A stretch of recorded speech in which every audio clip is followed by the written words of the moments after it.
Welcome back, everyone, and thanks for starting off another week of programming. It is Monday, very well known, I'm sure. It is the 8th day of March, and it has been a day filled with sunshine, and we've got some more of that staring at us before we have to start talking about some cloud and shower chances. We'll wrap it up on that note in a few moments, but a lot of ground to cover before we do. My camera behind me does not show, but just off that way is our own Chris Bailey.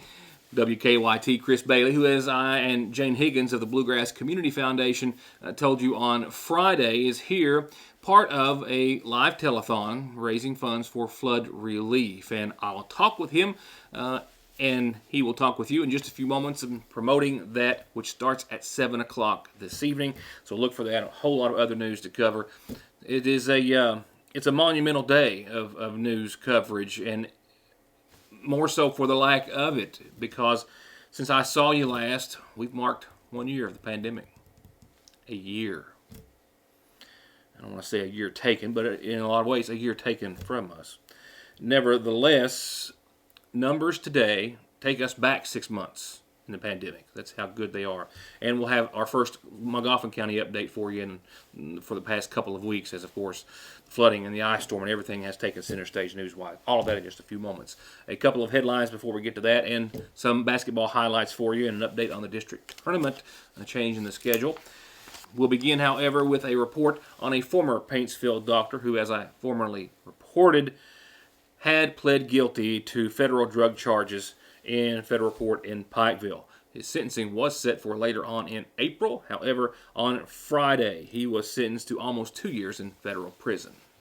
42-year-old Castle from Staffordsville ran 2 clinics in Paintsville, the Eastern Kentucky Family Medicine Center and the New Age Vitality Clinic in Paintsville, both of which were raided by DEA and other officials some time ago per their investigation.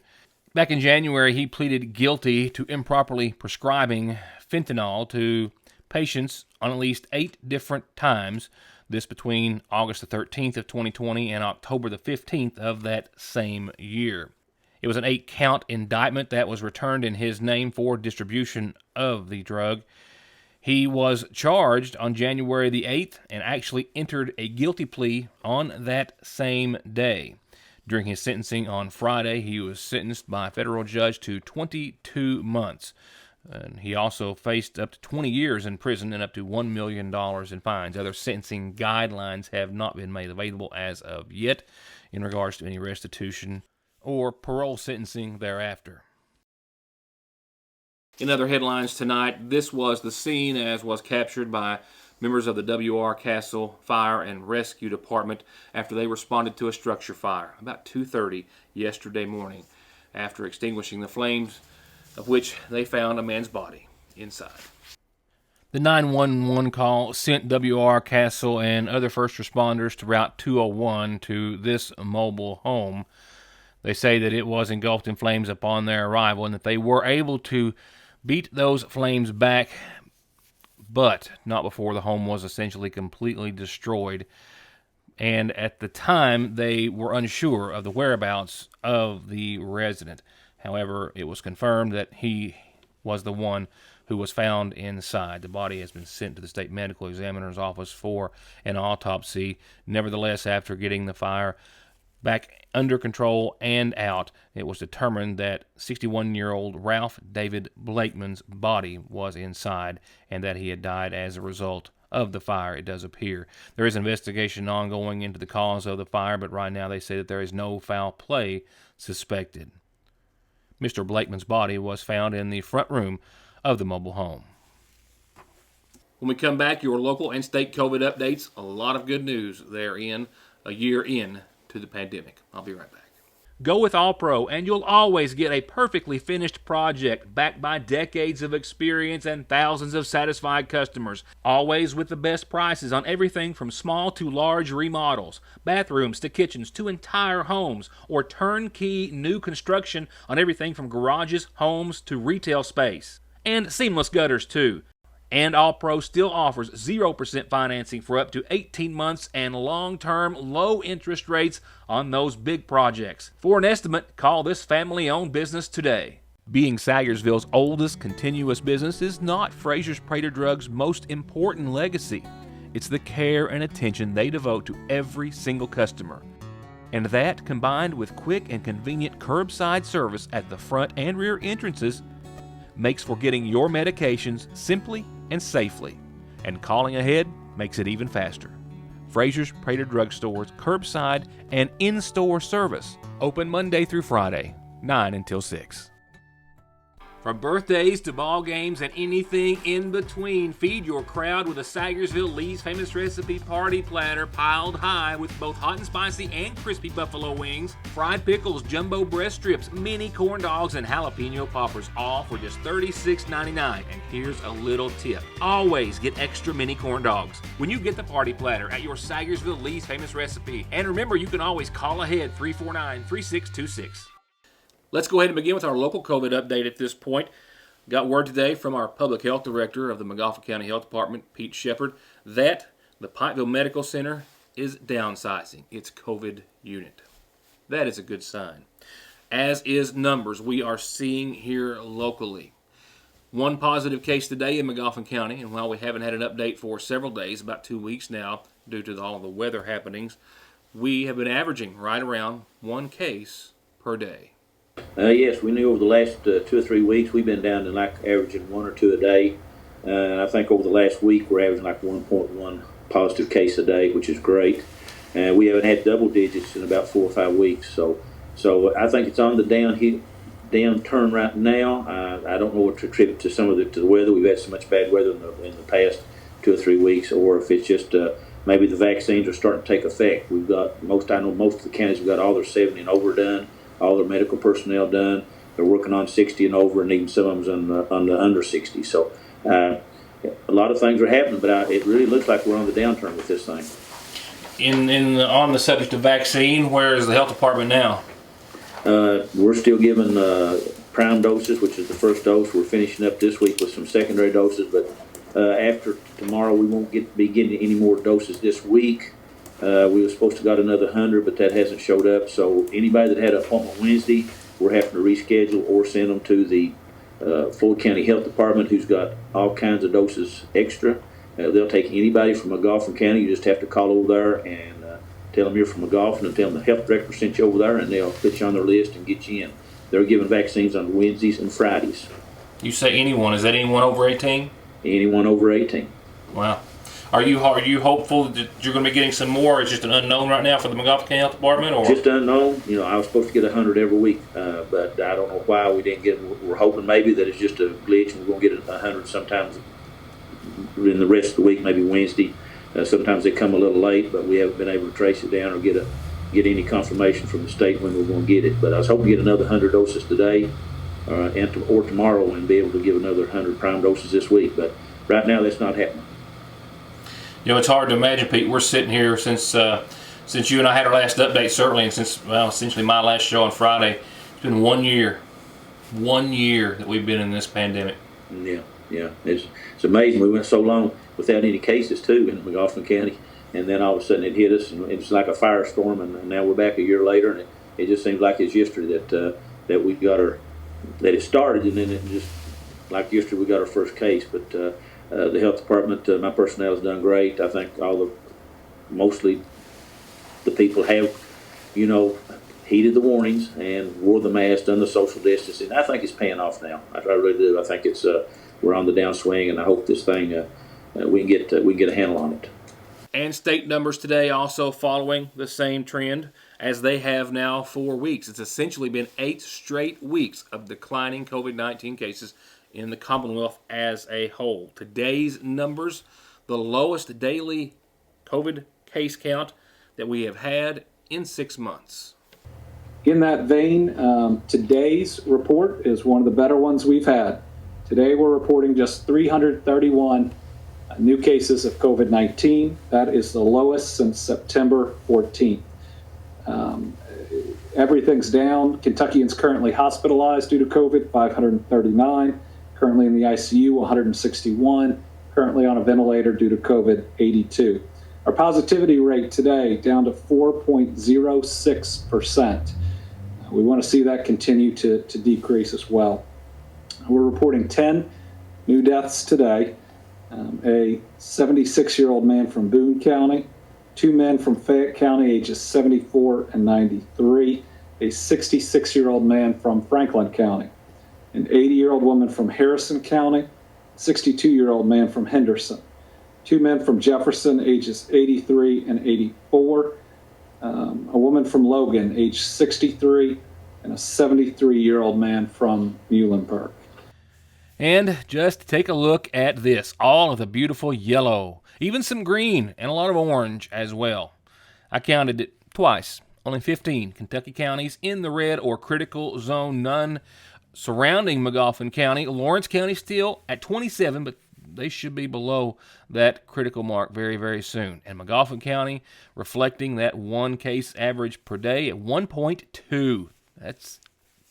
Folks, that's almost zero. Getting close to it, and that's the lowest of any of our neighbors. Floyd, though, 12.8, Johnson, 10.3, Morgan, 15, Wolf at 8. A lot of positive numbers out there and positive trends. The end, I believe wholeheartedly, is in sight. So with that good news, let's go on to some other good news. Birthdays are good news. We like doing them as well. And Marvin Watson and I actually had to leave the office earlier than this one was called in, but it was called in for Friday, so it's belated and it's on me. Happy birthday to you. Happy birthday, Marvin. From, of course, Sherry, Leanne, and Neil, Bill, Holly, Kate, and Will, and Margie. Happy belated birthday wishes tonight to Marvin Watson. Happy birthday to you. And I think that pretty much sums up the community calendar for this evening. It's going to start getting active as COVID is starting to go away. We'll start to see more things scheduled and happening, and the calendar is going to be full before you know it. When you need it, it's here, and that's how you get anything on it, just right there in front of you. While the calendar is brought to you nightly by the Magoffin Farm Bureau agency here in Magoffin County, nightly obituaries are sponsored by the Magoffin County Funeral Home, and they tell us that services were held yesterday for Dustin Donald Douglas Basham, the infant son of Chad Douglas Basham and Elizabeth Dawn Wireman, who passed away on Wednesday, survived by his parents and brother Donald Basham and 5 sisters, Haley Basham, Danielle Wireman, Xanthia Williams, Julianne Basham, and Skyla Basham. 77-year-old Virgil Preston Shepard of Sagersville passed away this past Saturday at the Pikeville Medical Center, the son of the late Homer and Beatrice Allen Shepard. He's survived by his wife, Brenda Shepard, sons Mark Shepard and Alan Shepard, and daughter Marcia Littoral, as well as brothers R.B., Bill, Robert, and Johnny Shepard, and sisters Darka Shepard, Debbie Thompson, Alicia Hilton, and 5 grandkids and 2 great-grandkids. Services in his honor are going to be held this Wednesday at 1 from the Magoffin County Funeral Home. Friends can visit the funeral home Tuesday evening from 6 until 9. And I received word today of the passing of my neighbor, 84-year-old Johnny Carpenter, John Ernest Carpenter of Sagersville. John passed away Friday at the East Kentucky Veterans Center in Hazard, the son of the late Ernest and Annabelle Conley Carpenter. He's survived by his wife, Selma Ruth Arnett Carpenter, and I'm told arrangements are to be announced soon by the Magoffin County Funeral Home.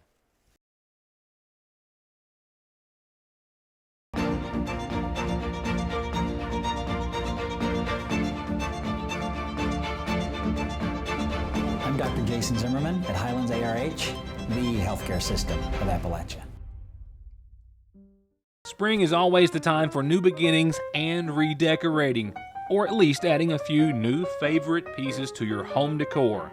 And the Seasonal Shop has just finished resetting their entire home decor section with all new merchandise. It's all there. Classic favorites, new trends, and the unusual pieces that can set your decor apart from everyone else. Farmhouse, timeless blue and white pottery, natural woods, beaded accents, bohemian, bees, lemons, copper, white pottery, and equestrian. It's all there.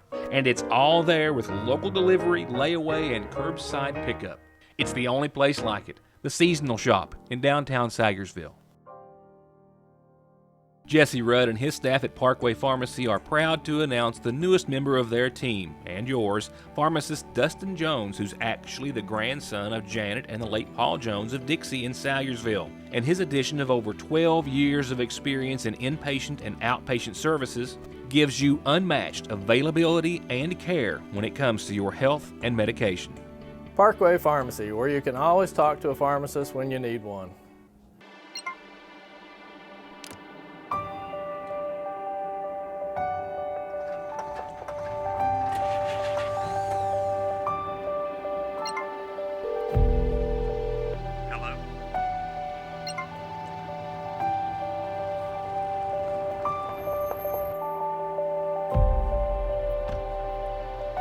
The coverage you need when you need it most.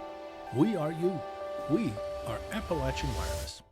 Drive safe and save this winter at Conley Tire in Staffordsville, or just go to conleytire.net to see the latest specials on thousands of all-season snow and off-road tires in stock every day. And you can take 6 months to pay with no interest at Conley Tire, 297-2424. There's no missing that this is the new McFarland and Tinker Law Office location on the Mountain Parkway in the former Farm Bureau building in Salyersville, just like there's no denying that their nearly 60 years of legal experience has won their clients millions and millions of dollars in disability, auto accident, and wrongful death cases. It's where your case matters to you and to us. McFarland and Tinker, also Griffey approved. As we told you on Friday, Chris Bailey was coming to Salyersville and back home today in McGoffin County for his part of a live telethon that begins in a short time from now on WKYT and WYMT. They'll be doing live remotes from McGoffin County, from some other counties, which were very hard hit from the flooding, as we were spared from the extreme nature of this most recent round of flooding of eastern Kentucky. Nevertheless, as I told you, the Appalachian Rises, the App Harvest Foundation, as well as a host of other foundations which all run their efforts through the Bluegrass Community Foundation, are having a fundraiser this evening live where you can donate and where those monies 100% will be coming back to support flood victims. Chris and his main man Devin there rolled in about 3:30, did a couple of live spots for the weather, preempt to tonight's live telethon, in which he'll be talking with some folks from here in McGoffin County, affected local representatives, I believe, as well. Our friend Jane Higgins with the Bluegrass Community Foundation, and he hopes that, as do we, you will tune in.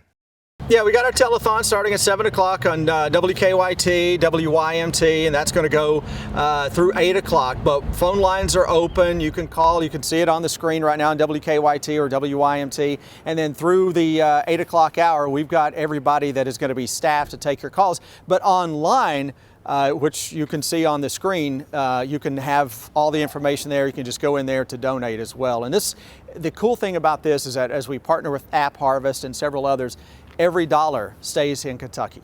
Amber Philpott's going to be in Estill County, where they were just devastated by record flooding on the Kentucky River in Irvin.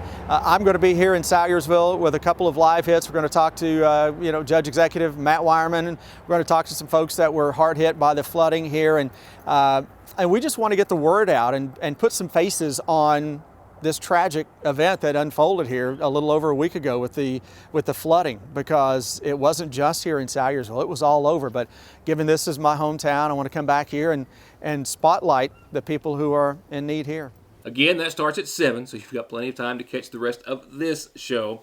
But if you can help support and donate, well, that is certainly a great thing. It's also a great thing that all of these people are coming together to help the folks of not just McGoffin County, but of other parts of eastern Kentucky. It's a very, very good thing. The boys, the McGoffin County Hornets, that is, took to the road 2 times over the weekend, headed to Pikeville. They faced off against Harlan County and Pikeville in an annual tournament. Some of the last games before the end of the regular season, which is ending this week. Round 1 in the PIT, the Pikeville Invitational Tournament. It's McGoffin County versus Harlan County. The Hornets were down 1 after the first quarter, but they kept hammering on Harlan with this big 2 from Bowling. And then Barnett's basket after the dash puts McGoffin County in the lead by 1 with about 5:40 to go in the first half.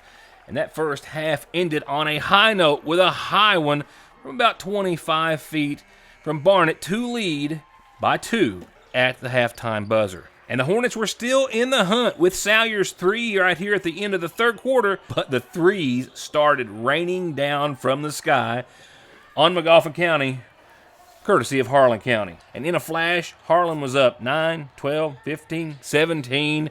It was relentless in the last quarter. Final score 61-76, Harlan County taking out Magoffin. And sad to report, the consolation game the next night against Pikeville didn't fare any better for Magoffin County. They had one of the worst shooting nights they've had in, this season.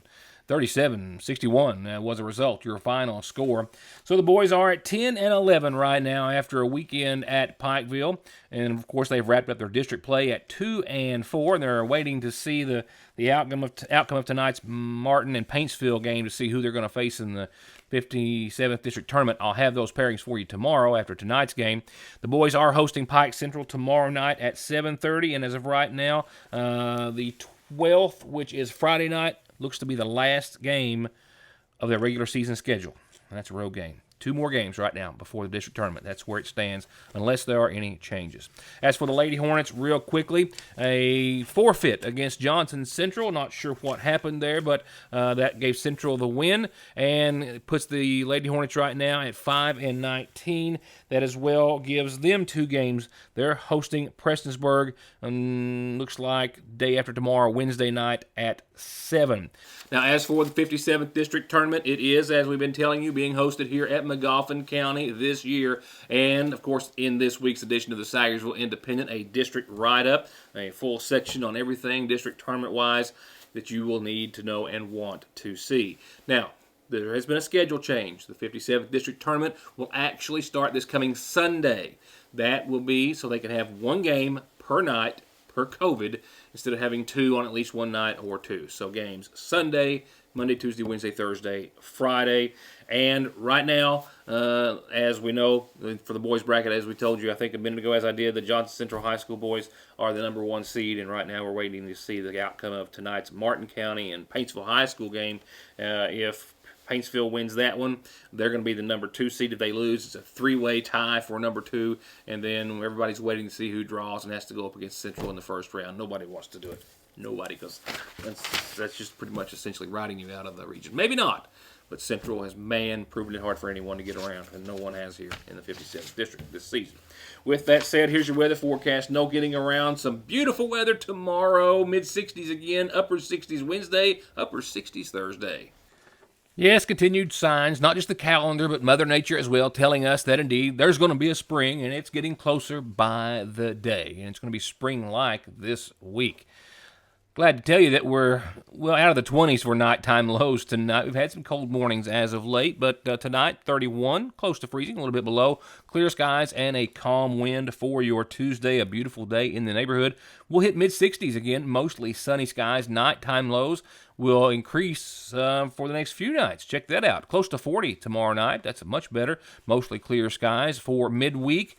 There might be a few of us get in on a 70-degree day. Close enough if you just get to 69 in my book. 69 for the high Wednesday. Still partly sunny nights. We will see winds southwesterly start to be noticed. Anywhere from 5 to 10, maybe 15 mile per hour gust. That's out and ahead of our next setup, which will include mostly cloudy skies by Wednesday night. That's kind of where our sunshine luck runs out. Look for winds and clouds to kind of creep into the forecast. Some warm air out ahead of it, 69, but Thursday you'll see still upper 60s, but mostly cloudy, a 30% chance of showers with that next system. And then by Friday and Saturday, sorry for the weekend, a likelihood of showers. Still mid-60s Friday, but mostly cloudy and a 60% threat. Saturday, low 60s, mostly cloudy and still a 60% threat. 50% chance on Sunday as well. Temperatures continue to wane. Upper 50s Sunday, lower 50s by Monday. Still some cloud and shower chances therein. And that's my time just getting started this week. Hope to see you back here for the next one. Be sure and tune in and check out the live telethon supporting flood relief here in Magoffin and many other eastern Kentucky counties on WKYT and WYMT tonight beginning at 7 with, of course, our very own Chris Bailey, who's just across the walk, who I think I'll just venture over and see. Good night, everyone.